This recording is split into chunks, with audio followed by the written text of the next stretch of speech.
Nossa, tá prometendo uma chuva aqui. Como é que tá aí? Aqui só os ventos que derruba poste. Tá trovejando aqui de um tanto, cara.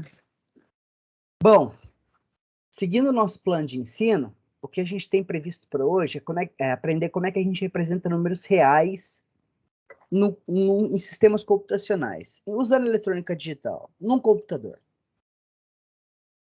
Para isso, a gente tem vários jeitos, mas o padrão hoje, para a gente representar números reais, é o padrão I3E754, que define como é que a gente representa números reais usando a notação de ponto flutuante.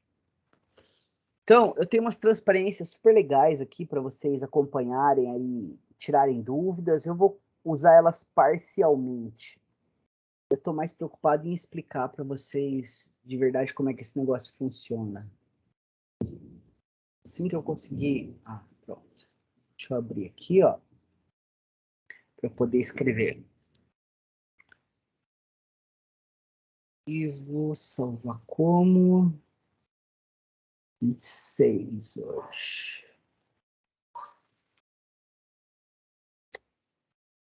Tá bom. Então tá. Vamos lá, pessoal. É o seguinte, ó. A primeira coisa que a gente aprendeu foi como representar números naturais em binário, certo? Daí o que a gente fazia era definir um número de bits e a gente pegava o número decimal que a gente queria, por exemplo, 42, e ia preenchendo aqui, certo? Daí multiplicava pelas bases, isso aqui valia 1, 2, 4, 8, 16, 32, 64 e assim por diante. Então vai dar 32 mais 8, 40, mais 2, 42. E está representado em binário. E a gente consegue representar qualquer número natural assim. Alguém escreveu alguma coisa? Não. Se deu alguma... sei lá. Tranquilo até aqui? Depois, a gente viu como é que a gente representava números inteiros. E os inteiros, eles vão de menos infinito a mais infinito, certo? E aí, a gente sabe que isso aqui é impossível, porque para representar uma coisa que é infinita, você vai precisar de infinitas casas. Então, a gente define um número de casas, por exemplo, 8, 2, 3, 4, 5, 6, 7, 8. Elege a casa mais significativa para ser o sinal, e a gente usa a notação de complemento de 2 para representar os números naturais, os números inteiros. E aí a gente viu lá que a gente resolve o problema do menos zero, mais zero, que é basicamente o que a gente faz é pegar, representar um número positivo e inverter e somar 1. Aí a gente vai ter a representação daquela quantidade negativa, né? E esse é o padrão que a gente usa para representar números naturais inteiros em qualquer sistema computacional. E agora eu pergunto para vocês, e os reais? Então, os números reais, eles são aqueles números que podem ter a parte fracionária, certo? Então, um exemplo de número real seria o π, 3,1415. E percebe que o π é um número, ele tem uma precisão infinita, certo? A gente nunca não sabe onde que ele termina, ele não termina. A gente tem esse número aqui, por exemplo, 3,3333, que é uma dízima periódica. Qualquer número que tem uma parte inteira e uma parte fracionária é considerado um número real. E aí eu pergunto para vocês, como é que eu represento isso usando apenas bits, usando apenas zeros e uns? Vocês já fizeram programação procedimental e já fizeram estão fazendo estruturas de dados 1, não é isso? E aí vocês estão programando em C, não é? Exatamente. Quando vocês querem trabalhar com número real, o que vocês fazem?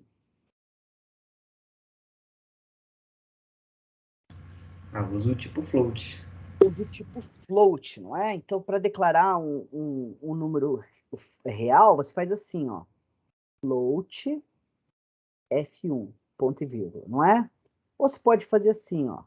float F2 igual a 3.1415. Aqui não tem nenhuma novidade para vocês, tem? Vocês nunca se perguntaram por que a gente chama isso aqui de float e não de real? Porque, na realidade, a gente está representando um número real aí, não tá?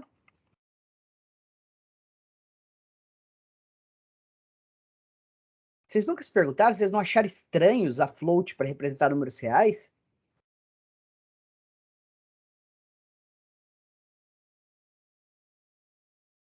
Converse comigo, crianças. Professor. Vocês nunca nem tinham parado para pensar no assunto. O professor não falou nada para vocês? Pelo que eu me lembro, não. Alguém sabe por quê? Eu acho que é por causa. Float é tipo flutuar, alguma coisa assim, aí dos números flutuantes. Uhum. Então, esse aqui é o primeiro pedacinho de informação. Então, a gente tem um tipo de dados nativo em C, em todas as linguagens de programação, na realidade, para representar números reais. Vocês já tiveram problema de comparar, fazer isso aqui, ó, F1 igual a 0.0? Isso aqui dá problema, não funcionar?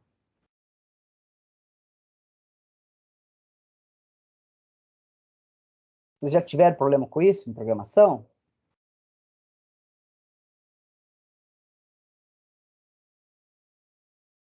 Vocês não chegaram? Acho que já, mas se eu não me engano, no Code Blocks, que é o que eu acho que a maioria faz, ele faz a conversão automática já, né? Beleza. Então, isso aqui dá um problema, a gente vai entender por que hoje. E o último pedaço de informação que eu quero colocar para vocês, antes da gente de começar a construir. Lembra lá no ensino médio, quando você queria representar esse número aqui, ó, 10, só que seria 10 milhões, certo? Se eu quisesse representar 10 bilhões, 10 trilhões, 10 quadrilhões. É um inferno escrever o número desse jeito, não é? Então a gente não pode representar isso de uma maneira mais compacta, falar que isso aqui é 1 vezes 10 a quanto? 1, 2, 3, 4, então aqui é 3, 6, 9, 10, 11, 12, 13, 14, 15, 16. Isso aqui não é igual? São duas formas diferentes de representar a mesma coisa? Vocês lembram disso? Isso aqui chamava notação científica, lembra?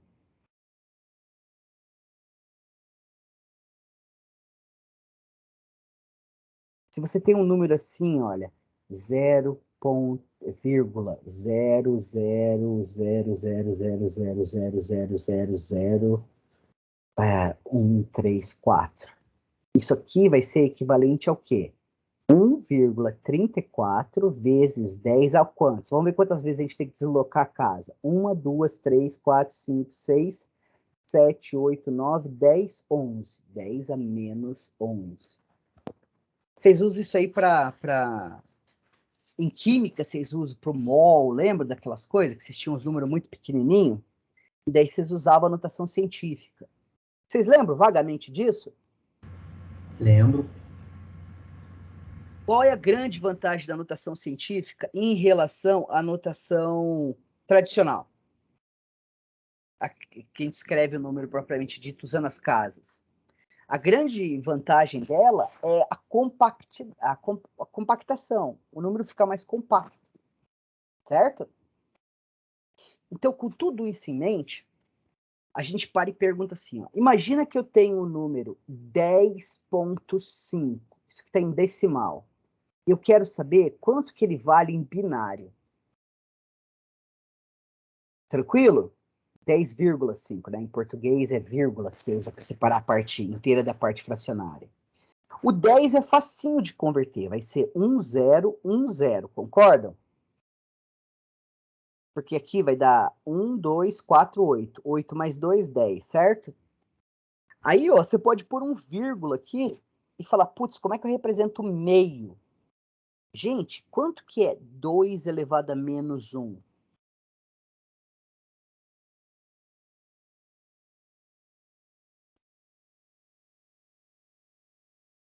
Forcei? Potência negativa é sacanagem, professor. 2 elevado a menos 1 no sistema decimal é 0,5. Por quê? Porque se você tem aqui, ó, 2 elevado a menos 1, vocês lembram aquela regra que fala que isso aqui é a mesma coisa que 1 vezes 2 elevado a 1? Sim? Sinal que 2 elevado a menos 2 vai ser igual a 1 sobre 2 elevado a 2. 2 elevado a menos 3 vai ser igual a 1 sobre 2 elevado a 3. E assim por diante. Lembra disso?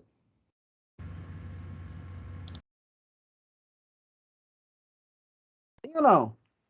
Não, professor, nós odiamos matemática. Lembro, professor, lembro. Então, a conversão desse número para binário vai ser isso aqui, ó. 1010,1. Legal? Então, na realidade, a gente pode pensar assim, ó. A gente tem as casinhas aqui. Essa casinha vale 2 a 0, essa casinha vale 2 a 1, essa casinha vale 2 a 2, essa casinha vale 2 a terceira, e assim por diante. Se a gente tiver uma vírgula para separar a parte fracionária, essa casinha vai valer 2 a menos 1, essa casinha vai valer 2 a menos 2, essa casinha vai valer 2 a menos 3, e assim sucessivamente. Então, para converter um número fracionário, um número real de decimal para binário, tudo que você vai ter que fazer é jogar com essas potências. Pega um número mais complicado. Vamos pegar aqui, por exemplo, sei lá, chuta aí, ó, 37,14. Beleza?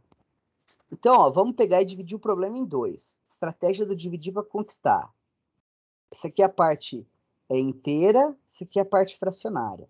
A parte inteira vai ser fácil, certo? Ó, a gente tem aqui, ó, 1, 2, 3, 4, 5, 6. Essa casa vale 32, 16, 8, 4, 2, 1. E aí tem a vírgula aqui. Então vamos lá, 37. Preciso do 32? Preciso. Sobra 5. Então aqui não pode ser, aqui não pode ser, tem que ser aqui não pode ser, aqui tem que ser. E daí dá 32 mais 4, 36 mais 1, 37. Então fizemos a parte inteira. E a parte fracionária? Bom, aí eu sei que essa casinha vale quanto? Essa casinha vale 0,25. Não, desculpa. 0,5, porque vale meio, certo? Essa casinha vale 0,25. Essa casinha vale 0,125. Essa casinha vale quanto? 0,06. Agora, vamos fazer na calculadora, porque ninguém é obrigado a saber matemática de cabeça. 5 dividido por 2, 0,685, 0,625, 25. Essa casinha vale quanto? É isso aqui dividido por 2. 0,03125. E assim sucessivamente, beleza? Daí eu pergunto para vocês, eu tenho que representar 0,14. Se eu colocar 1 aqui, vai dar 0,5, passa bastante, então não posso colocar, certo? Se eu colocar 1 aqui, vai dar quanto? 0,25, que é maior que 0,14, então não posso colocar. Agora aqui eu posso colocar 1, ó. E vai sobrar quanto aqui? Vai sobrar 0,015, não é isso?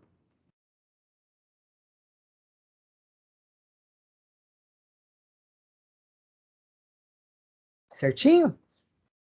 Certinho. Daí eu vejo aqui, pô, tem que representar 0,015. Esse cara é bem maior do que 0,015, então eu não coloco ele. Aqui eu posso colocar? Também não, porque é basicamente o dobro. Vamos dividir esse cara por 2 de novo. Vai dar 0,015625.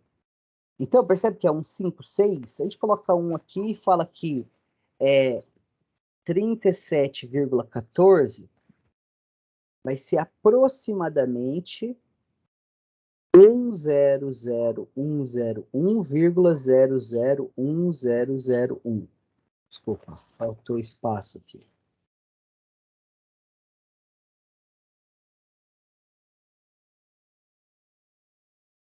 Na realidade, você vai ter que ir procurando as frações até dar o valor exato. O problema é que a parte fracionária, ela nem sempre dá exato. Então, vai existir um erro de arredondamento aí. Você vai ter que considerar quantas casas decimais, quantas casas binárias você vai usar de precisão. Beleza? Então, a gente tem um jeito de converter de binário, de decimal para binário, números reais. Mas aí vem a pergunta: como que eu represento isso? Lembra que quando você faz um sistema digital, você tem sempre um número finito de bits para trabalhar? Você não pode fazer como na matemática abstrata, que você considera que os números eles têm uma representação infinita, tu pode usar quanto de espaço tu quiser. A gente vai ter que decidir o número de bits que a gente vai usar. No computador, a gente fala que o computador é de 32 bits, por exemplo. Significa que eu vou dar 32 bits para trabalhar com a informação que eu tenho. Ou 64. Significa que eu tenho 64 bits. Digamos que eu tivesse 16 bits. Significa que eu vou ter uma palavra. Palavra é o número de bits que você tem disponível para trabalhar. Então, aqui eu divido em 2, aqui eu divido em 2, aqui eu divido em 2, aqui eu divido em 2, e aí eu divido cada um em 2. Isso deu 16 casas, certo? 16 quadradinhos aí. Uma coisa que eu posso fazer é pegar e definir onde que eu quero colocar a vírgula. Vamos fazer assim, ó, eu tenho 16, vou dar 8 para cada. 1, 2, 3, 4, 5, 6, 7, 8. Vamos fixar a vírgula aqui, ó. 2, 3, 4, 5, 6, 7, 8. Daí eu escrevo o número aqui, ó. O número não é 100101. Então aqui, ó. Vou escrever de outra cor aqui, ó. 101001000. E aí vem a parte fracionária, que vai ser 001001000. Tá representado. Concorda que você conseguiu representar aí?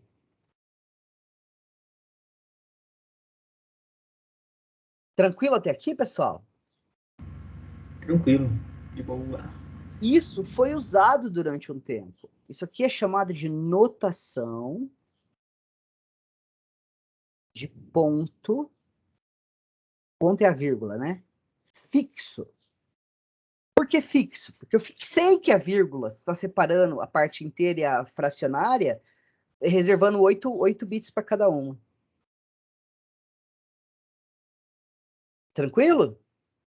Vocês conseguem ver problemas com essa representação?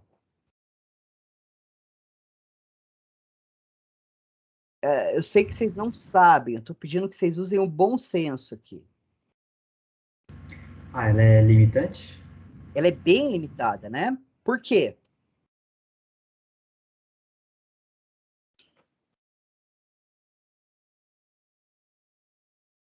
Acho que Sabe porque se você só precisar de uma casa para decimal, você vai ter 7 desperdiçadas que poderia ser usada para representar a parte inteira maior, ou vice-versa, né?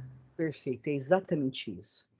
A gente faz, usando a notação de ponto fixo, uma má utilização do nosso espaço representacional. Esse é um nome bonito para dizer, esse é um jeito bonito de dizer o seguinte: nós temos um número limitado de bits. Então nós temos que usar eles do melhor jeito possível para poder representar a maior quantidade de quantidades diferentes. Se a gente fixa e eu quero representar um número que é só fracionário, eu estou desperdiçando toda a parte inteira. Se eu quero representar um número que é inteiro, eu estou desperdiçando toda a parte fracionária. Beleza? Daí o pessoal falou, não, calma lá, isso é ruim. A gente já tem um problema, que é não conseguir representar exatamente o número real. Por quê? Porque vocês conhecem aquele teorema que fala que entre dois números reais existem infinitos números reais? E a prova disso é a prova do caminho, aquela que você quer ir de um lado ao outro de um campo de futebol. Só que você só é permitido andar metade do caminho por etapa. Então, no primeiro passo, você vai de um lado do campo de futebol até a metade do campo. Daí, no segundo passo, você vai da metade de um campo até ter 3/4 do campo. Daí, no quarto passo, você só vai do terceiro quarto do campo para 3/4 mais 1/8. E aí vai indo. E aí você prova facilmente de que você vai precisar de infinitos passos para chegar do outro lado. Vocês lembram de ver isso no segundo grau? Digamos que você tem uma tesoura que ela é de partículas. Você consegue cortar um pedaço, uma fita de papel na metade. Quando que você chega no final? Nunca, porque sempre pode cortar o negócio na metade. Lembra disso? Lembro. Então, isso causa um problema para a gente, para representar números reais no computador. Porque eu tenho um negócio que é infinito, entre 1 e 2 existem infinitos números. Entre 1.0 e 2.0 existem infinitos números. Como que eu represento uma coisa que é infinita de uma maneira finita? Usando um número finito de bits. É impossível. Você sempre vai conseguir um número que vai precisar de mais bits para serem representados. Então, existia um problema de espaço representacional. Ou seja, que valores que podem ser representados. A gente viu no exemplo do 37.14 que o 14 eu não consigo representar exatamente. Eu tive que aproximar, certo? E é por isso que esse if dá pau. Você faz uma conta, não dá exatamente zero, pode dar 0,00001. É diferente de zero. E aí dá pau. Beleza? Então o pessoal começou a olhar para isso e falou assim, não, você está fazendo má utilização de espaço representacional, a gente precisa arranjar um jeito melhor de representar os números reais. Sabendo que ainda ia ter problemas, né? Mas qual que era o jeito melhor que eles falaram? Eles pensaram assim, e se eu deixasse essa vírgula flutuar? Ela se posicionar aonde fosse mais cômodo. Então, você pode pegar um número aqui, ó. O número que a gente tinha era o 37. Vamos colocar ele aqui, ó. 1001001,0010001. Esse era o nosso número, não era? Aí eles falaram, tiraram uma nota da anotação de ponto flutuante. Eles pensaram assim, ó, vamos fazer o seguinte, vamos flutuar essa vírgula de modo que fique só um 1 à esquerda da vírgula. Então eles querem mover a vírgula daqui para cá. Então você sabe que se você mover a vírgula para a esquerda, você vai ter um expoente positivo. E para a direita, você vai ter um expoente negativo, certo? Então, o número que você vai chegar vai ser esse aqui, ó. 1,00101001001 vezes 2 elevado a quanto? 1, 2, 3, 4, 5. Não é o mesmo número? Por que você usou a base 2, professor, e não a base 10? Porque o número está em binário. Então, se eu quero deslocar para a esquerda ou para a direita, eu tenho que multiplicar por uma potência de 2, não potência de 10, porque o nosso número não está em decimal. É o mesmo número, pessoal?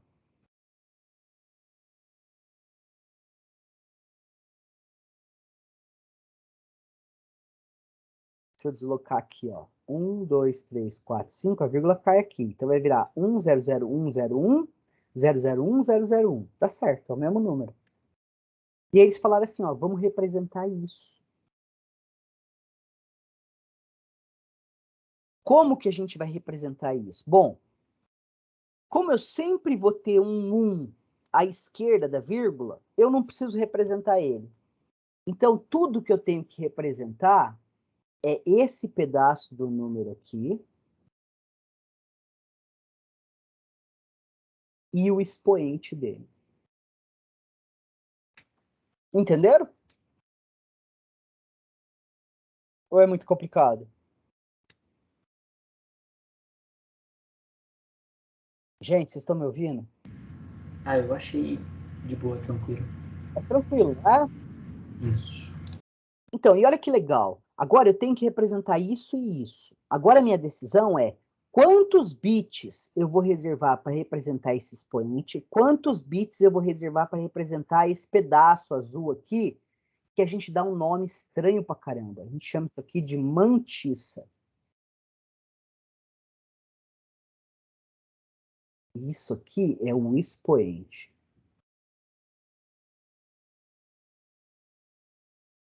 É a única informação que a gente precisa representar. E aí a sua decisão é essa. Quanto que você vai reservar para cada um disso? Daí entrou a I3E na história. A I3E, que é International Standard... cara, nem lembro. Ela é um padrão internacional para coisa eletrônica.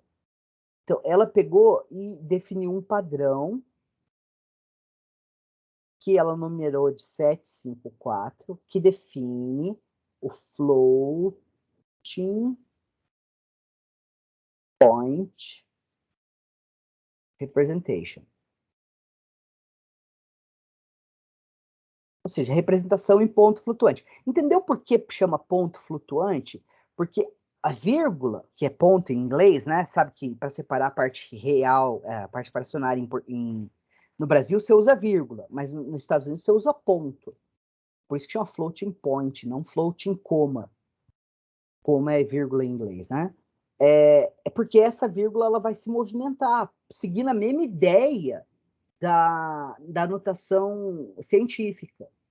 Mas na notação científica, nota o seguinte: o que fica aqui na esquerda da vírgula é um número que vai ser entre 0 e 9. Na realidade, vai ser um número entre 1 e 9. É assim que a gente vai representar. E aqui vai ser sempre 1. Se vai ser sempre 1, você não precisa representar ele. Concorda que se uma coisa é sempre aquela, você não precisa representar? Você pode assumir que é aquela informação?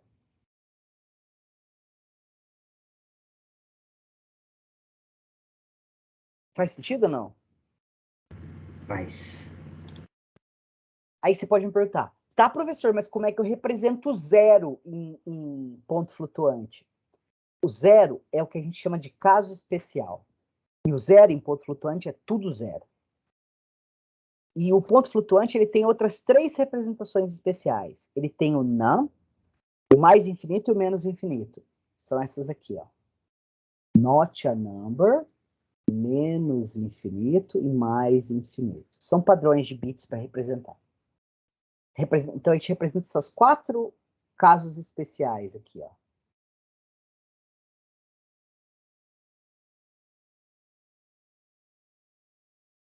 Sabia que você pode representar uma coisa que não é um número?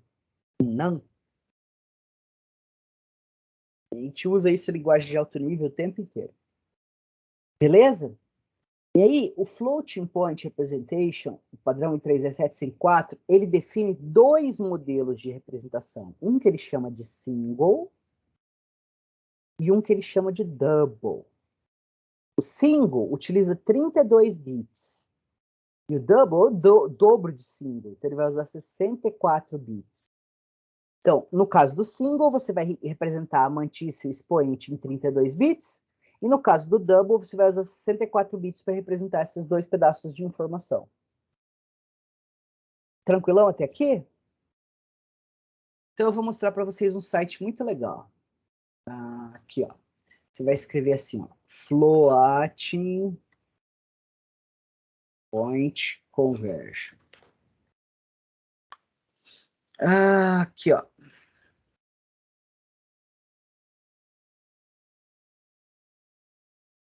É um site bem bobinho, mas eu venho e vou escrever o meu número aqui, ó.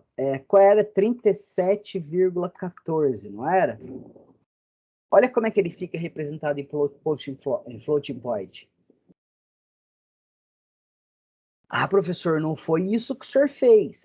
Agora tem que ver como é. Aqui é uma representação em single, né? Então, olha o que ele deu. Ele deu 0, 1, 0, 0, 0, 0, 1, 0, 0, 0, 0, 1, 0, 1, 0, 0, 1, 0, 0, 0, 0, 1, 1, 1, essas coisas. Isso é o 37,14. Agora, vamos ver como é que a gente chega nisso aqui, pode ser? Então, olhem essas transparências. Aqui eu estou explicando tudo isso para vocês. Aqui eu tenho um exemplo, mas eu quero ver a coisa das mantices. Tá aqui, ó. Então, precisão simples, ela faz o quê? O single, né? Ele utiliza 32 bits para representar o número. Então, do bit 31 ao 30, ou seja, um bit só, primeiro bit mais significativo, vai ser o sinal. Se for 0, o número é positivo. Se for 1, o número é negativo. Do bit 30 ao 23, quanto que dá isso aqui? 8, não é? 30, 29, 28, 27, 26, 25, 24, 23. 8 bits. Você guarda para representar o expoente. E a mantissa, você representa nos outros 23 bits. Então, vamos lá para a nossa coisa aqui. Ó. Então, eu tenho aqui ó, o símbolo. Vamos representar ele aqui. Cara, eu queria escrever mais reto nessa mesa digitalizadora. Mas é difícil para burro, porque a mão gruda, ela é de plástico, né? Então, 1 bit vai ser o sinal. Daí a gente vai ter 8 bits, que vai ser o expoente. E aí o resto vai ser a mantissa. Isso aqui é 1, 8, 23. Porque se você somar isso aqui, dá 32, concorda? Então, vamos lá. Ó. Vamos ver o que a gente já sabe aqui. O número é positivo ou negativo? Ele é positivo. Então, vamos escrever um 0 bonito aqui. Ó. Nosso número é positivo. Qual que é a mantissa? Vai ser 001, 01, 001, 001, não é? Eu escreve ela aqui, ó. 001, 01, 001, 001. 1, 2, 3, 4, 5, 6, 7, 8, 9, 10. 11, 12, 13, 14, 15, 16, 17, 18, 19, 20, 21, 22, 23. E daí vem o expoente, ó. Só que o expoente, ele é meio difícil de calcular. Porque a gente usa um negócio que chama excesso de 127. Eu pego o número 127 em binário, que é 0, 1, 1, 1, 1, 1, 1, 1. Isso aqui é 127, não é? Porque olha aqui, ó. Isso aqui vale 1. 1, 2, 4, 8, 16, 32, 64, 128. Se eu colocasse 1 aqui, dava 128. Então, 1, 0, 0, 0, menos 1 dá isso aqui, que é 127. E aí eu somo com o 5 ali, ó. Por isso que eu falei excesso, que passa de 127. Daí aqui vai dar quanto, ó? 1 com 1 dá 0, vai 1. 1 com 1 dá 0, vai 1. 1 com 1 com 1 dá 1, vai 1. 1 com 1 dá 0, vai 1. 1 com 1 dá 0, vai 1. 0 vai 1. 0 vai 1. 1. Então aqui eu escrevo 1, 0, 0, 0. 0, 1, 0, 0. 2, 4, 6, 8. E aí tá convertido. Entenderam?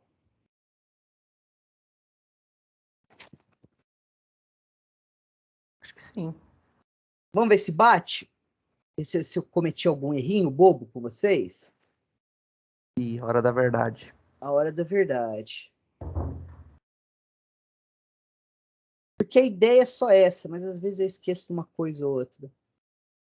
Eu sou péssimo em decorar coisas. Ó, deu 0, 1, 4 zeros, 1, e daí dá 4 zeros, 4 zeros.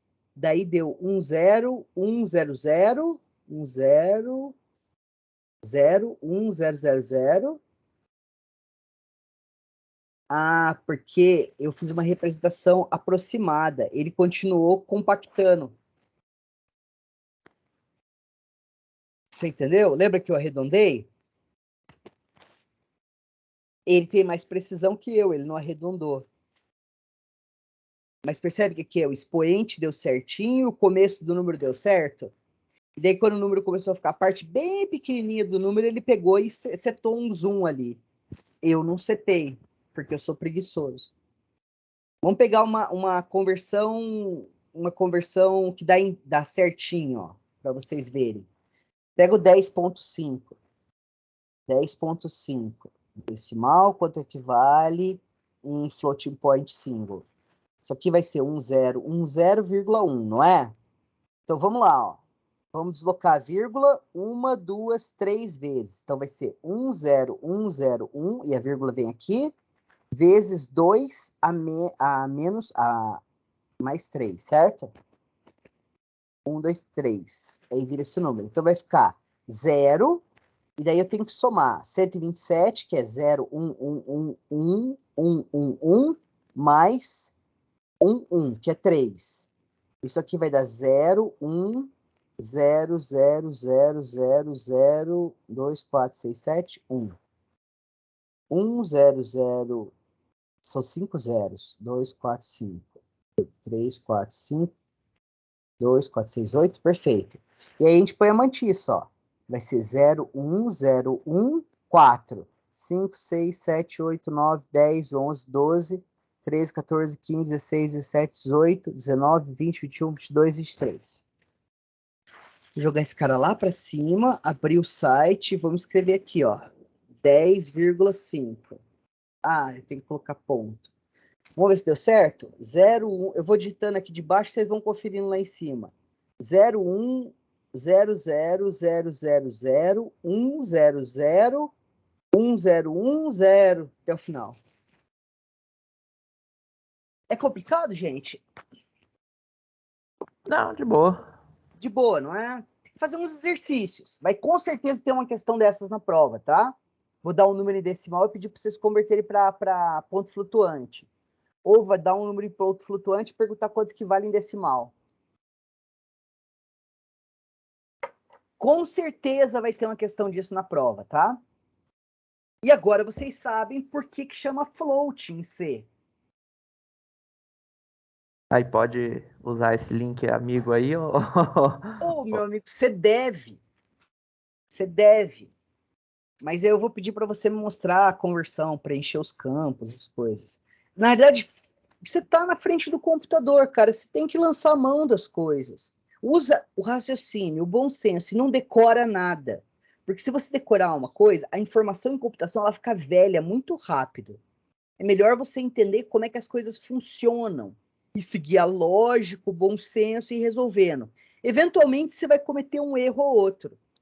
Mas daí, usando a lógica, o bom senso e a dedução, você vai descobrir onde você errou. E isso é uma oportunidade de aprendizado para você se tornar mais crítico, mais lógico, mais preciso, consolidar melhor a teoria na tua cabeça. É melhor do que decorar coisa. Então usa sim, cara. Decora o mínimo que você puder e usa o máximo que você puder. Mas pensa, lembra? Deus te deu um cérebro. Use-o. Muito complicado? Só uns detalhinhos extra aí para vocês, então. Então, é esse padrão I3E754 que conta a norma para gente. Na precisão dupla, eu tenho o bit 63 para o expoente, daí eu reservo, olha, 11 bits para o expoente, por sinal, 11 bits para o expoente e 52 bits para a mantiça.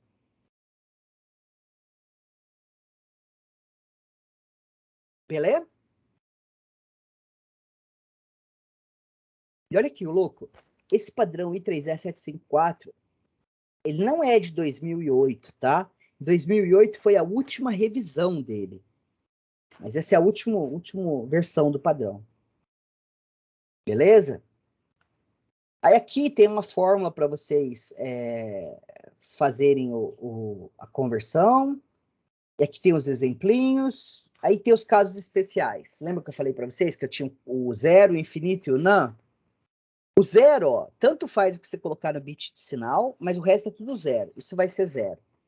O infinito, tanto faz o que você colocar no bit de sinal, mas o expoente é todo 1 e a mantiça é toda 0. E o NaN, tanto faz o que você colocar no bit sinal, aí o expoente é tudo 1 e você tem que colocar aquele padrão de bits ali na mantiça para representar o coisa. Ah, professor, mas e se bater com a representação do número que eu quero?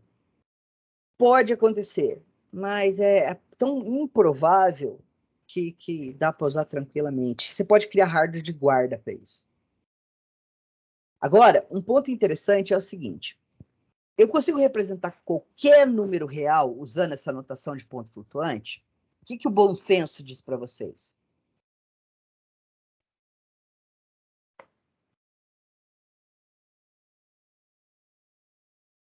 Uai, eu acho que sim.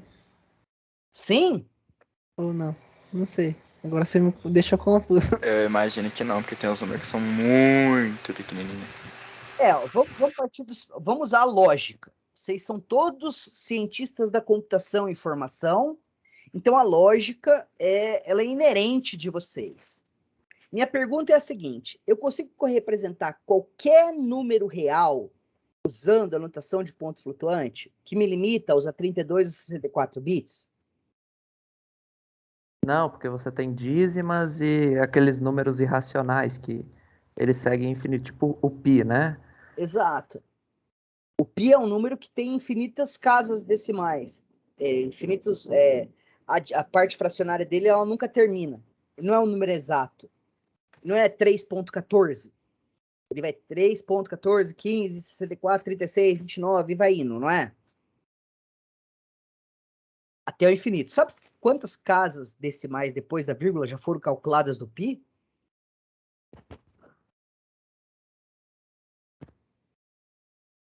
Tem um computador em Stanford que calcula isso desde a década de 70 até hoje, sem parar, e ele nunca encontrou o final.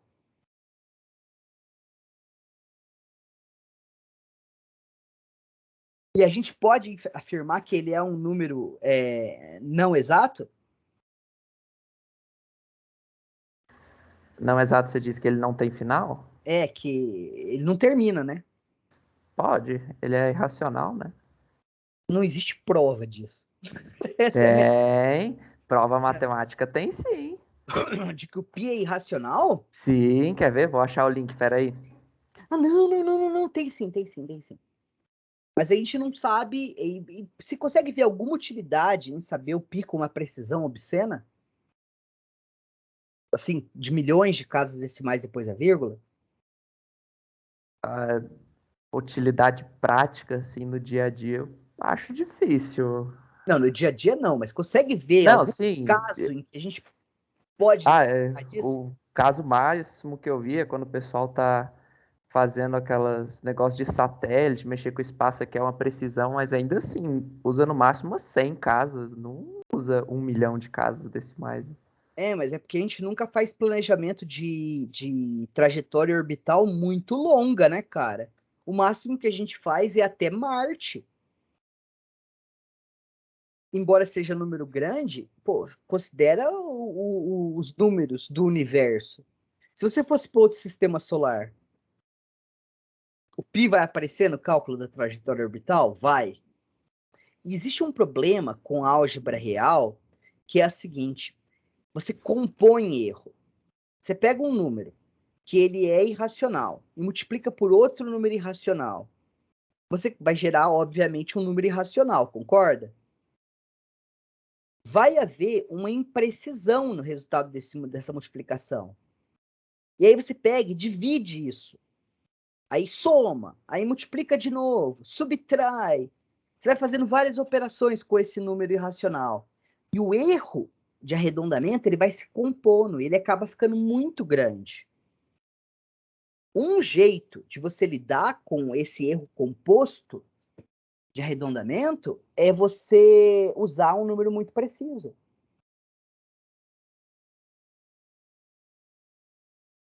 Louco, não é? Mas tem outro jeito. Você pode usar aritmética intervalar também.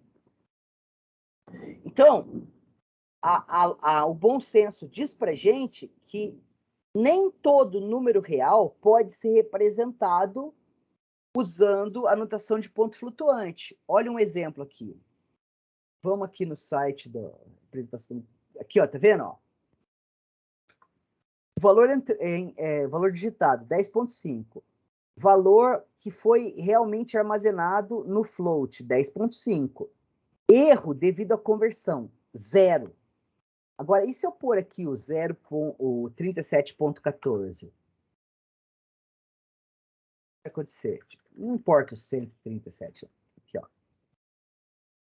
está vendo que o número que eu entrei foi 37.14. O número que foi realmente armazenado no float foi o 37.13999938964843775.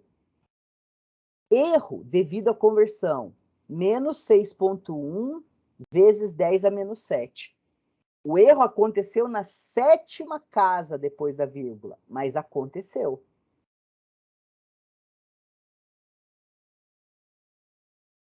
Você percebe? O que eu estou dizendo para você? Que o 37.14 não pode ser representado num float.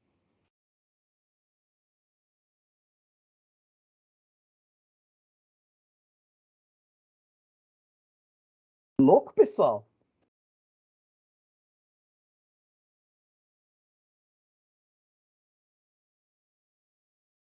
É muito macabro? Vocês achavam que tinha representação exata?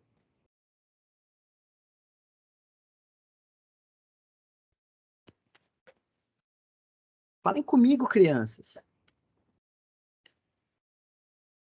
Ah, assim, o float já dá para saber que algumas operações não eram exatas, até os próprios exemplos, principalmente quando tinha divisão, né? Se a gente pegava, sei lá, 14 e ia dividir por 3, ele mesmo fazia, o próprio compilador já fazia uma aproximação lá e dava para ver, então dá para imaginar já que não ia ser 100% exato.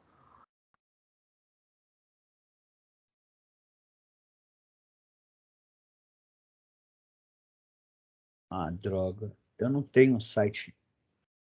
Ah, não importa. Tá. Então, e isso leva a gente àquela minha observação do if comparando o F1 com 0 aqui. Por que isso aqui às vezes não dá certo? Porque o F1 é um número calculado, normalmente na lógica do teu programa. E aí pode dar um número muito próximo de 0, com arredondamento na 10ª casa depois da vírgula, mas ainda não é 0, entendeu? Como que você resolve isso programacionalmente, vocês sabem? Para evitar que aconteça esse erro de você comparar um número float com 0. Você pode fazer assim, ó. If, não, antes de fazer o if, você faz isso aqui, ó. Int x igual ao int asterisco f1. E daí você faz x igual a 0.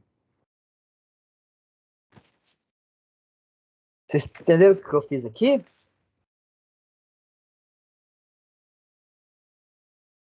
Eu fiz um typecasting do F1 para inteiro e coloquei no X. E daí eu comparei com 0 inteiro. Um outro jeito de fazer isso seria assim, ó. Int x igual a round floor F1. E aí o if x igual a 0.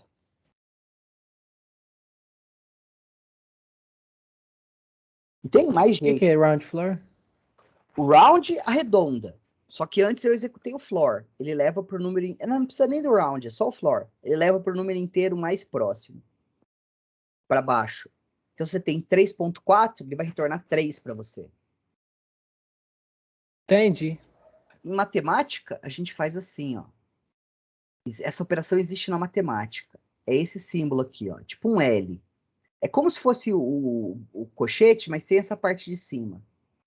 Então você faz assim, ó. 3.4 e fecha. Isso aqui é igual a 3. Se eu fizer isso aqui, ó. 3.4. Isso aqui é desculpa. Isso aqui é o seio, o teto. Isso aqui é o chão e o operador teto. Vai Isso pra aqui dá cima. 4. Entendi. Bom, acho que a gente não vê isso na matemática, né? Que a gente vê até agora, mas são operadores muito úteis. Eu uso eles o tempo inteiro. Então não precisa desse round, não, desculpa. Mas essa é a solução computacional para resolver esse problema do if ali. E ele acontece por causa do erro de arredondamento representacional. Beleza? Nem todos os números, então, são representáveis. É importante que vocês saibam disso. E daí, como que você pode decidir se um número é representável ou não? Exatamente. Tu converte ele até o número de casas da precisão que tu tens. Se você não tiver terminado naquele número de casas, ele não tem representação exata. Faz sentido? Pera, como é que é? Aí você pega o número, converte ele. E daí você vai calculando lá as casas da dízima, não vai? Vendo se tem que ir 1 ou 0. Que nem a gente fez aqui, ó. Cadê? Aqui, a gente não foi convertendo, tipo, vendo qual pedacinho que a gente precisava. Tu vai usando, só que você tem que fazer para 21 casas, que é o tamanho da mantissa do single. Se você terminar antes de acabar as 21 casas, tu conseguir uma representação precisa, beleza. Se ainda tiver um restinho a ser representado e acabou as casas, ele não tem representação exata. Faz sentido? Ah, beleza. Entendi. Se eu fosse um professor muito mau que quisesse fazer uma pergunta doída na prova, eu faria essa. Eu daria um número e perguntaria: esse número tem representação exata em notação single ou não? E daí vocês iam ter que fazer exatamente isso e responder para mim sim ou não. Aí eu ia falar: por quê? Justifique. Mas eu não vou fazer isso, fiquem tranquilos.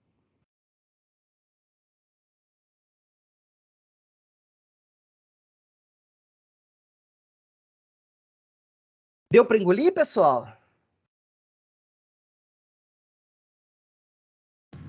Deu, bem de boa. Beleza. Então, vamos continuar aqui. Aí eu dei uns exercícios aqui para vocês fazem eles depois aí, só para treinar. E aí a gente vai começar a conversar na próxima meia hora o que são códigos binários. Sabe quando a gente fala código de máquina? Vocês já ouviram esse termo, não já? Eu não. Código de Bacme? Código de máquina. Ah, de máquina. A gente Entendi. está falando, normalmente vocês pensam que é programa, não é? São instruções que o computador É o vê. 0 ou 1, né? Exato. O código Então, de máquina é uma sequência de zeros ou uns que é interpretada de uma maneira muito específica pelo processador. Ele não é necessariamente um número. O que eu estou querendo dizer aqui para vocês é o seguinte. Deixa eu ver aqui como é que está a página. Dá para continuar aqui embaixo. Vamos lá. Eu vou roubar aqui e usar uma linha para ver se sai reto. Ó, fiz uma linha reta. Então vamos falar de códigos binários.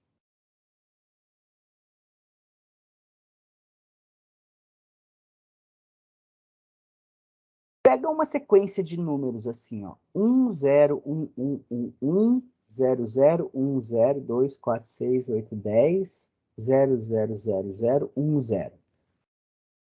Beleza. Isso é um monte de 0 e 1, não é?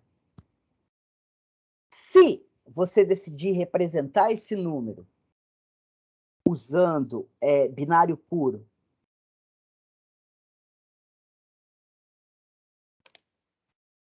quanto que vai dar isso? Vamos ver? Vamos vir aqui na calculadora assim, de programador.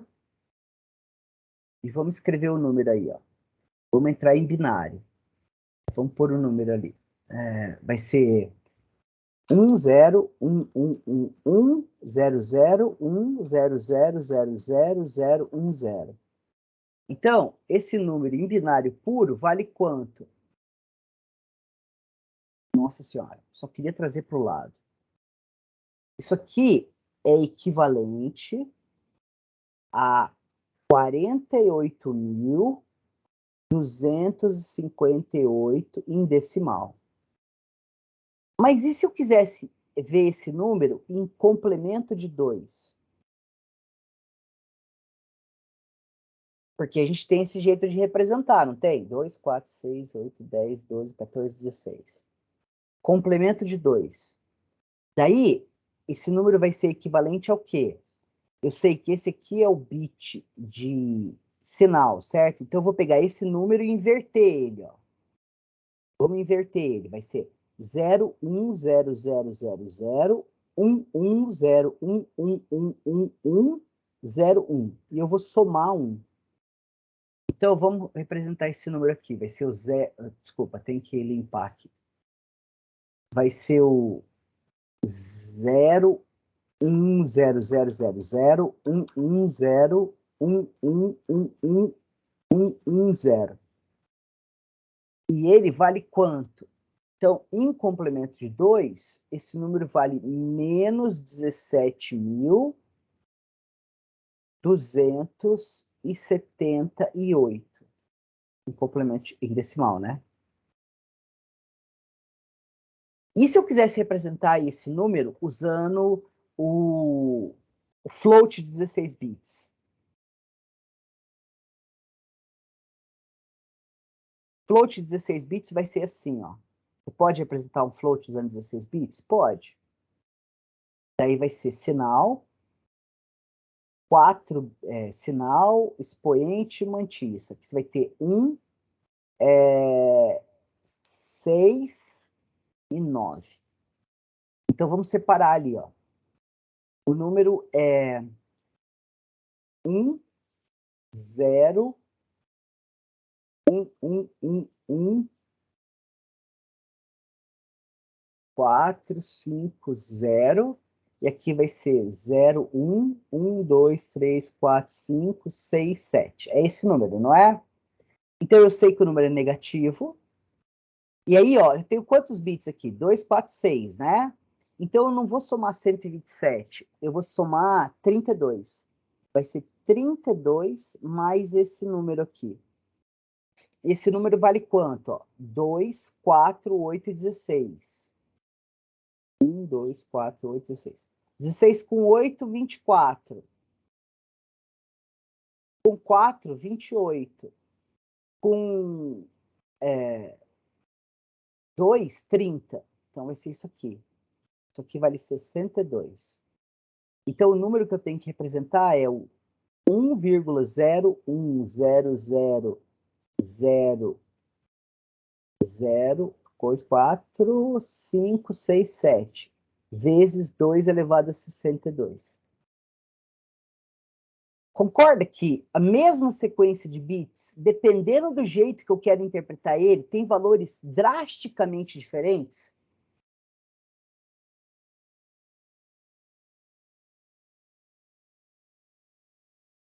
Professor, Fala, filho. é uma dúvida. É porque acho que eu entrei um pouco depois do início da aula. Mas como é que você calculou esse 32 e o 30? Essa parte eu não entendi, não. Desculpa, é que eu não entrei em detalhes do padrão I3E754 com vocês. Mas esse cara aqui, ó, é o expoente, ele não é representado em complemento de 2. O expoente pode ser negativo ou positivo, não pode? Pode. Complemento de 2, ele usa um negócio que chama excesso de 2. É por isso que você soma 1. Quando você tem mais bits para representar, você faz o excesso daquele número de bits. Por que eu usei 127? Porque eu tinha 8 bits. Se eu tivesse 6 bits, eu tenho que usar o quê? 4 vezes menos. Então, eu pego 127 dividido por 2 dá... Desculpa, é 31. Vezes 61.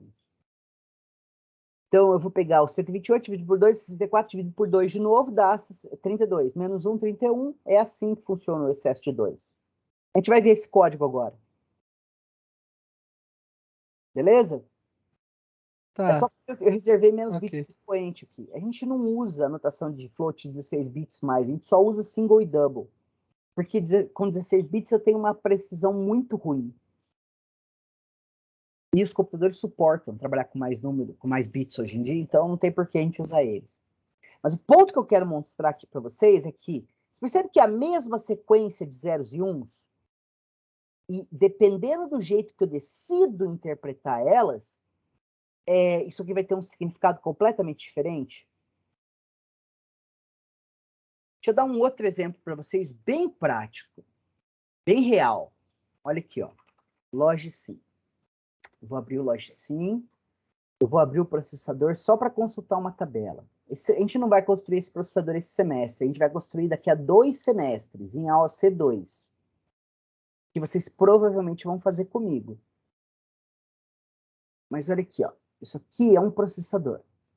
Se eu vier aqui em controle, eu tenho essa tabela. E ela me diz como codificar uma instrução em binário. Vocês não precisam saber disso ainda, eu só quero dar um exemplo real para vocês. Então, se eu tiver uma instrução assim, ó, S0, dólar S1, dólar S2. Isso aqui é assembly, tá? Eu vou olhar aqui, ó, o add, ele pede um opcode de tudo zero. 1, 2, 3, 4, 5, 6. Aí o RS vai ser esse cara aqui, vai ser 10001, depois 10010, 10011, não, 10000, que é o S0. Aí vem 5 zeros, e aí são esses 6 bits aqui. 1 seguido de 5 zeros. Isso aqui é uma sequência de zeros e uns, concordam? Sim. Isso é código real, isso funciona. Se eu decidir interpretar isso como um número float, eu posso? Posso. Vamos lá e vir aqui no nosso conversor e vamos escrever esse número aqui, ó. 1, 2, 3, 4, 5, 6. 1, 0, 0, 0, 1, 1, 0, 0, 1, 0, 1, 0, 0, 0, 0. 0, 0, 0, 0, 0, 1, 0, 0, 0, 0, 0. Beleza, ele converteu pra gente, ó. Ô, droga. Fez uma coisa errada. Ele converteu pra gente, isso aqui vale 1.3 vezes 10 a menos 37. Mas, eu também posso vir aqui, ó. Fechar esse cara aqui, abrir a calculadora e escrever esse número em binário, ó. Vamos dar um C aqui e vamos escrever lá, ó. 1, 2, 3, 4, 5, 6, não adianta, tem que começar do 1, 0, 0, 0, 1, 1, 0, 0, 1, 0, 1, 0, 0, 0, 0, 0, 0, 0, 0, 0, 1, 0, 0, 0, 0, 0. Deu 5? Deu 5. Isso aqui vale 36.864.032, se eu for considerar esse número como um binário puro. Ou o computador pode decidir representar esse cara como uma instrução de código de máquina. São 3 interpretações distintas para a mesma sequência de bits. Olha um outro exemplo aqui. Vocês já ouviram falar da tabela ASCII? Sim. Então vamos ver aqui, ó.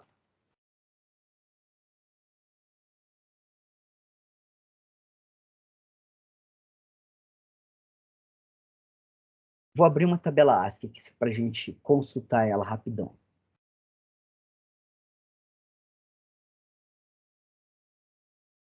Eu vou pegar, deixa ela quieta aí, vamos pôr esse cara, vamos trocar, porque eu não gosto de escrever daquele lado. Então vamos pegar essa sequência de bits aqui, ó.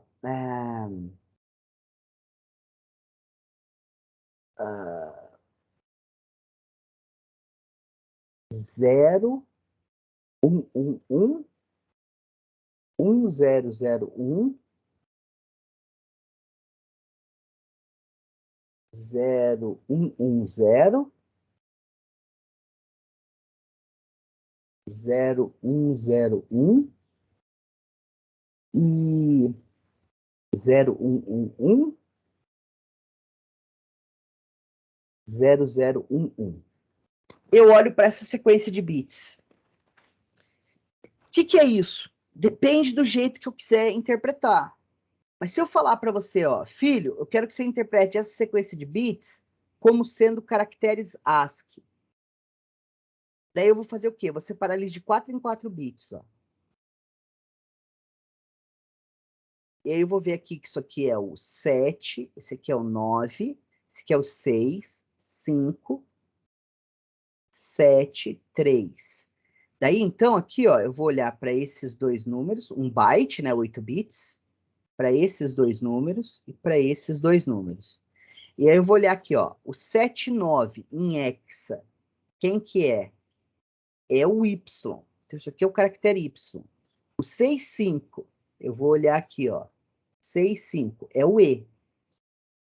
E o 7, 3? 7, 3 é o S. Então, você percebe que é uma sequência de zeros e uns, que você decide como é que você quer interpretar essa sequência de zeros e uns. Você pode interpretar ele como um número hipoto flutuante, você pode interpretar ele como um caractere ASCII, você pode interpretar ele como um número binário normal, você pode decidir interpretar ele como um número em complemento de 2, você pode decidir interpretar ele como você quiser. Você pode criar um código, uma forma de interpretar essa sequência de bits, toda sua, que ninguém mais conhece. E é isso que a gente chama de códigos binários. Então, um exemplo de código binário é a representação em binário puro. Você pega uma sequência de zeros e uns e decide interpretar ela como um número binário, natural. Uma segunda forma de interpretar eles é como complemento de 2. Uma terceira forma é como um número hipoto flutuante. Uma quarta forma é como um caractere ASCII. Uma quinta forma é como uma instrução de linguagem de programação. E, essencialmente, a gente tem códigos binários para tudo. Porque, em última instância, tudo no computador é 0 e 1. Um. E você que vai decidir como é que você vai interpretar aquela sequência de zeros e uns. Então, se tu olhar para a memória do computador, o que tu vai ver é uma sequência completamente ininteligível de zeros e uns. E o programa, o programador, o sistema operacional é que vão falar para você, olha, pega essa sequência de zeros e uns e interpreta dessa forma. E aí que você vai dar sentido, significado para aquela informação codificada. Vocês tinham isso claro na cabeça?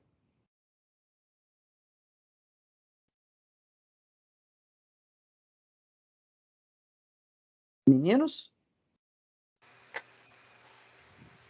Eu não tinha, não. Mas ficou claro? Agora sim. Claro que eu não espero que você saiba tudo isso que eu falei e decore. Eu preciso que você entenda o conceito. Que quando você olha para uma sequência de zeros e uns, o que significa aquilo? A resposta é depende. Depende de como é que você quer que eu interprete essa sequência de dados. Vocês já ouviram falar de um software chamado Sniffer?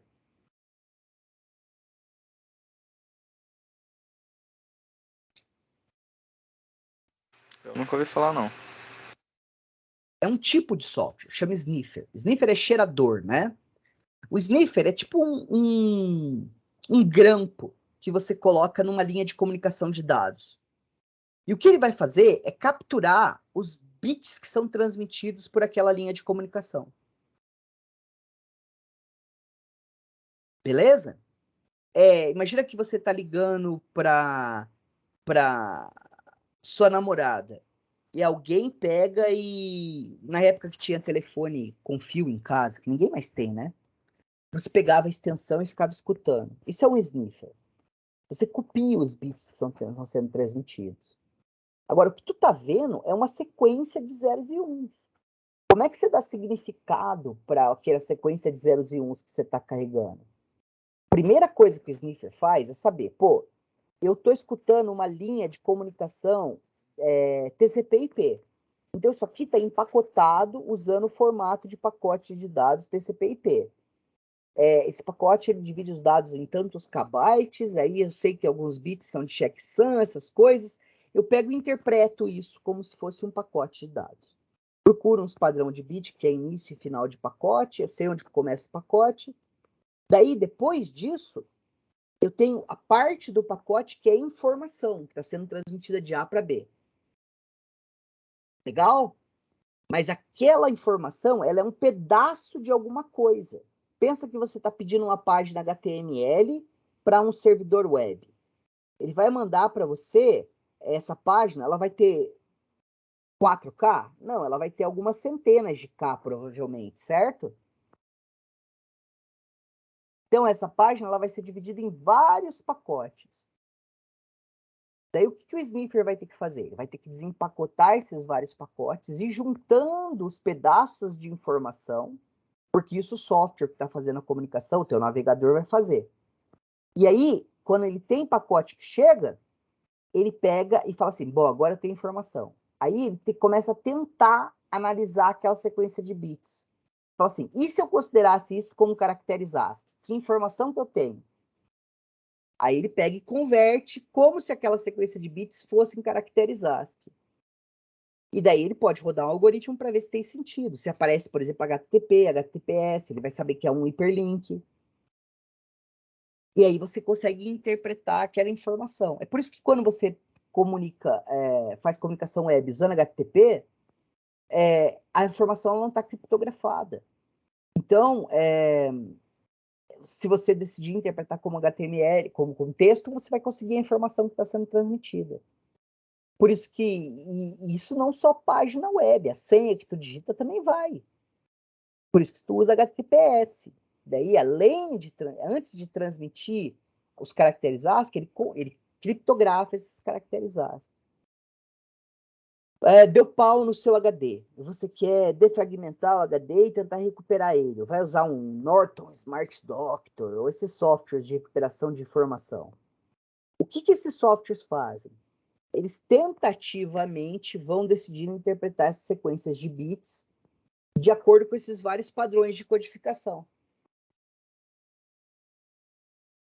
Legal? No Windows ou no Linux, quando você dá uma extensão para um arquivo, .txt, .bat, ou, por exemplo, imagens aqui, ó, .png, o que essa extensão fala para você?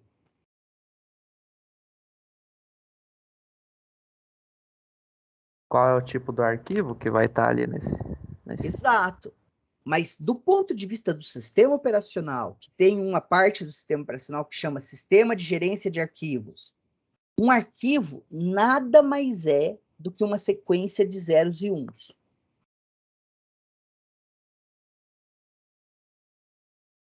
Não importa o arquivo. Ah, mas um ASCII é uma sequência de zeros e uns? É. Um arquivo binário é uma sequência de zeros e uns? É. Uma imagem é uma sequência de zeros e uns? É. Um MP3 é uma sequência de zeros e uns? É. A extensão do arquivo é uma convenção do sistema operacional e das aplicações que rodam sobre esse sistema operacional, sobre como a sequência de bits daquele arquivo deve ser interpretada. Legal? Então, você tem o tal do formato de arquivo. Você pega o PNG, por exemplo. Os 8 primeiros bytes, os 8 primeiros bits dele são o que a gente chama de número mágico. É um identificador único para representar, para provar que aquilo é um PNG. Porque eu posso vir aqui, ó, alterar essa foto do meu pai e chamar ela de .txt. Olha o que vai acontecer. Sim. Eu paro de ter um preview dela. Estão vendo? Eu mudei o arquivo, mudei a informação que estava no arquivo. Você mudou a interpretação, né, do Eu processador. mudei só a informação que eu estou passando para o sistema operacional de que tipo de informação está guardada naquele arquivo. O sistema falou, pô, isso é um TXT, então eu não vou tentar calcular um preview dele. Agora, se eu vier aqui, ó, e voltar para JPG, o sistema operacional sabe que ele pode tentar fazer uma previsão daquilo, um preview daquilo. Pode rodar um programa que gera um thumbnail para mim. E ele fez isso. Uma coisa muito interessante é você pegar um arquivo PDF, um exe, e chamar ele de PDF. E daí você manda esse negócio por e-mail para alguém. E a pessoa clica no PDF achando que está abrindo um PDF. Na realidade, tu executa um exe que abre um PDF para você, para enganar o usuário de que aquilo é um PDF. Então o usuário vai ver, eu cliquei para abrir um PDF, abriu um PDF. Mas que também lançou um processo, um programa, que vai fazer alguma porcaria no teu computador. Vocês entenderam esse esquema de códigos binários e como é que isso é interpretado pelo sistema operacional, pelo computador? Um arquivo é uma sequência de zeros e uns. E a interpretação dessa sequência de zeros e uns fica a cargo dos programas que vão processar essa informação. Beleza? Ou muito complicado? Não, achei tranquilo. Tá, beleza. E além dos códigos binários básicos que a gente viu, a gente tem alguns outros. Um muito importante é esse aqui, ó, BCD 8421. BCD é a abreviação para Binary Coded Decimal. Durante muito tempo na computação, a gente sabia que a gente tinha que usar binário, porque era a forma natural de representar a informação no computador. Só que a gente estava preso à matemática, ao jeito que a gente pensava. Então, a gente começou a idealizar uma forma de representar números decimais de uma maneira mais direta em binário. E como é que o BCD 8421 funciona? Ele funciona assim, ó, é um outro código, é um outro jeito de interpretar a informação no computador. A ideia é a seguinte, ó. Deixa eu pegar a caneta aqui. Já estou terminando, tá, pessoal? Os outros códigos, eles são imbecis. O importante era vocês entenderem esse conceito. Então, tem o código BCD 8421. 8421 é porque isso aqui é 2 a 0, 2 a primeira, 2 a segunda e 2 a terceira. Dá 8421, certo? Então, você pega aqui, ó, e usa 4 bits. Vamos usar isso aqui, ó, B3, B2, B1 e B0. E vamos representar os números em decimal aqui, ó. Decimal vai ser 0, 1, 2, 3, 4, 5, 6, 7, 8 e 9. Em binário, eles vão ser 0, 0, 0, 0 é o 0. 0, 0, 0, 1 é o 1. 0, 0, 1, 0 é 2. 0, 0, 1, 1 é 3. 0, 1, 0, 0 é o 4. 01015, 01106, 01117. 1000 é o 8 e o 1001 é o 9. Eu sei que vocês ainda não sabem de cabeça, mas vocês vão guardar de cabeça esses números tranquilamente no futuro não muito distante. Beleza? E a gente só usa esses. Então, digamos que eu quisesse representar o número 3497. Como é que eu representaria? Eu vou usar 4 bits para representar cada dígito. Então, eu olho 3. Como é que é o 3? É 0011. Como é que é o 4? 0100. Como é que é o 9? 1001. Como é que é o 7? 0111. Você percebe? Tá fácil, ó. Eu olho aqui, os 4 primeiros bits é 3. Os próximos 4 é 4. Esse aqui é o 9. Esse aqui é o 7. É facinho de converter. E esse código foi muito usado e ainda tem utilidade hoje em dia. Esse é o primeiro código. É difícil ou não? Não. Então, esse aqui está em decimal. E eu quero converter para BCD 8421. Percebe que é só uma nova forma de como dar significado para a sequência de zeros e uns? Um outro exemplo de código. A gente viu o BCD 8421. Aí tem aqui as tabelinhas para vocês verem. Tem o código de excesso de 3. Excesso de 3, galera, é só você somar 3 ao número. Então, você pega aqui, ó, 0 em decimal. Como é que representa em binário? Vai ser 0. Como é que é 3? É 0 mais 3, dá 3. Então, o 1 vai virar 4. O 2 vai virar 5. O 3 vai virar 6. O 4 vai virar 7. Assim por diante. O legal é que esse código dá volta nele. E é por isso que a gente usa ele para representar números em positivos e negativos. O código Gray é um código complicadinho. A gente usa ele para programar motores de passo. A ideia dele é que de um número para a próxima quantidade, a gente inverte só um 1. Você está vendo que o 0 vai ser representado por 0, 0, 0? O 1, eu inverto só o primeiro bit, estão vendo? Ó? Vai ser 0, 1. Agora o 2, eu só posso inverter 1. Se eu colocasse 0, 1, 0, que é 2, eu tinha invertido 2. Eu tinha invertido o bit, o segundo bit e o primeiro bit. Então eu represento o 2 como 3. O 3 como 2. 4 como 6. O 5 como 7. Percebe que só muda um. Só muda uma casa de uma quantidade para a próxima? Isso aqui é importante porque no motor de passo você tem várias bobinas. E você só quer adicionar, mudar uma por vez, por passo. É assim que você consegue um controle tão preciso para mover frações de graus. E esse código, a principal utilização dele é essa, mas a gente também usa ele em criptografia. Aí tem a tabela ASCII que eu falei para vocês. O que a gente está fazendo é associar 8 bits a um caractere ou a um comando especial. Além dele, a gente tem... Vocês conhecem algum outro código binário que a gente usa no computador? Vocês conseguem pensar em algum? Para representar caracteres, eu uso algum outro código binário além do ASCII? A gente não usa o Unicode? Vocês nunca nem ouviram falar do Unicode?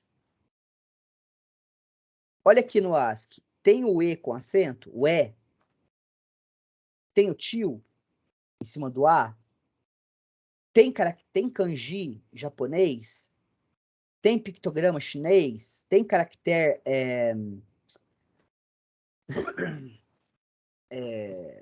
em tailandês? Tem caractere árabe aqui? Ele é bem limitado, concordam?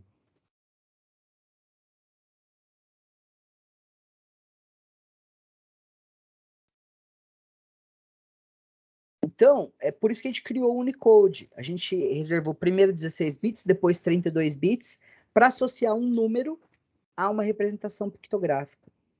E hoje a gente usa 32 bits e a gente consegue representar com 32 bits 4 bilhões e uns quebrados de milhões de caracteres diferentes. Beleza?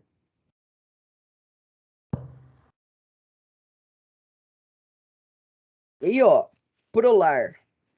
Tem aqui as leituras, os exercícios dos 2 livros principais da disciplina. E aí fica aí para vocês. Tinha um extra aqui.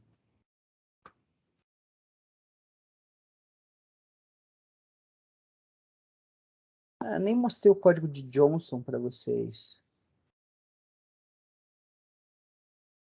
Mostrei um monte de outro. Até aqui o Johnson.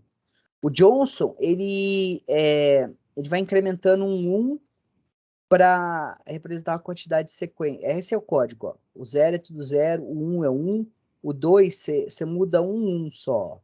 Até não dá para mudar um 1, aí você volta eles para 0. Sabe onde que você usa esse código? Em pisca-pisca de Natal.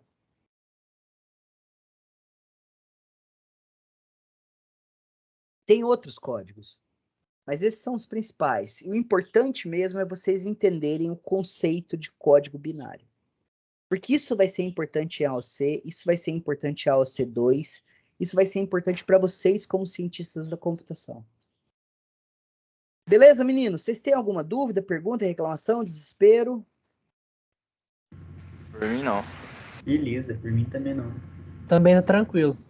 Deu para acompanhar tranquilo? Vocês precisam fazer uns exercícios agora. Tem lista de exercício lá, tem aqui os capítulos dos livros.